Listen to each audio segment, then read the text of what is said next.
Now, joining us from Akure, the Ondo State capital, we have Professor Kwaja, a board member, Yaga Africa. He will be speaking on issues around Ondo governorship election. Good evening and thank you so much for joining us at this time. Good evening. All right, so what's your assessment of the build-up to tomorrow's governorship election in Ondo State? So far, the political climate is calm. People are going about their normal businesses. Security agencies are on ground. Security personnel are boots on the ground. We went around some of the local governments earlier today. We saw the presence of security personnel. We saw INEC officials. We saw ad hoc staff, all at the respective locations where they are supposed to take custody of sensitive material.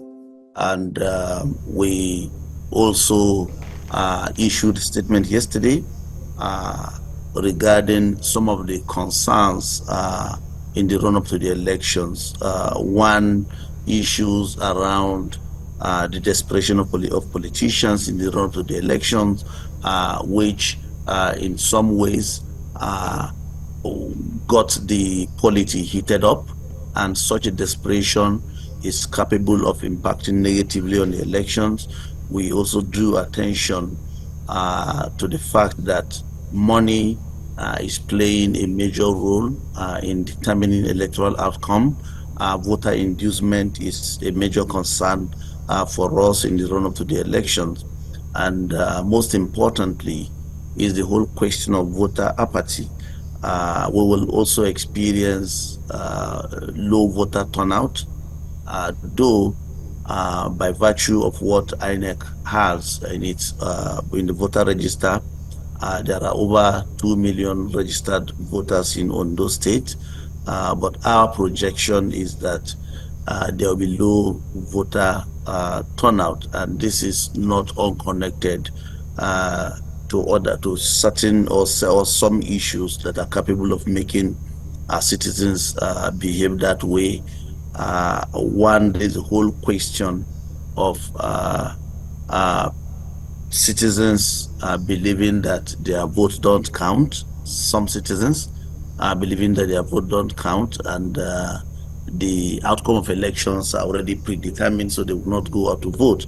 And for us as Yaga Africa, our call to citizens is that they should not be complacent in that way.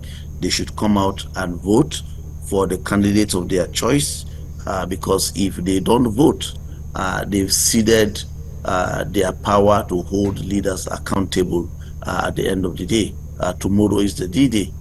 So whatever they are doing, they should sacrifice for tomorrow to ensure that they participate actively in determining who governs them, in also ensuring that the vote will translate into their ability to engage policy actors with a view to demanding that leaders who emerge through this process are able to meet up the expectations of that the expectations based on the promises that they've made to the citizens. Okay, all right. So when you talked about voter apathy, will you say that security concerns might also be responsible for this? And would you say security deployment too would be adequate following spate of violence and intimidation already being recorded ahead of the poll?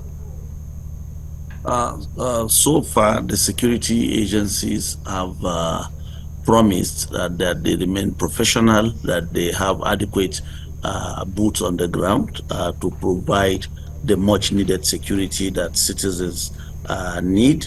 That's on one hand, but generally, based on our own assessment and movement so far, the state is calm.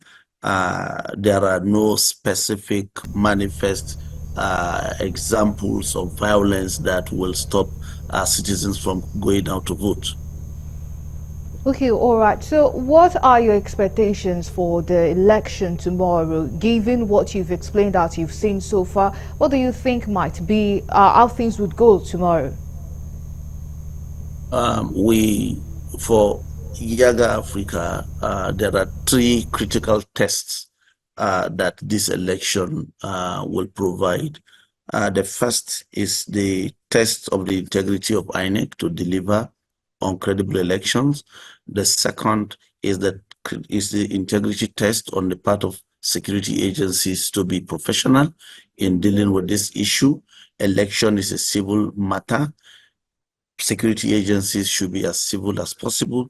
The third is the resilience test for citizens themselves to be able to withstand any attempt by persons or group of persons to undermine the integrity of the elections. They should stand and fight for their vote to ensure that their vote counts. Now, that's our expectation.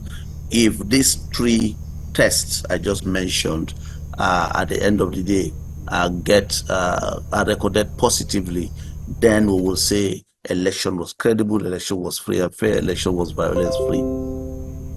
Okay, all right. We thank you so much for sharing your views with us on Galaxy TV News at this Thank you time. very Thank you so much. much for joining us. Thank you. Thank you. And that's Professor Chris Kwaja, board member, Yaga Africa.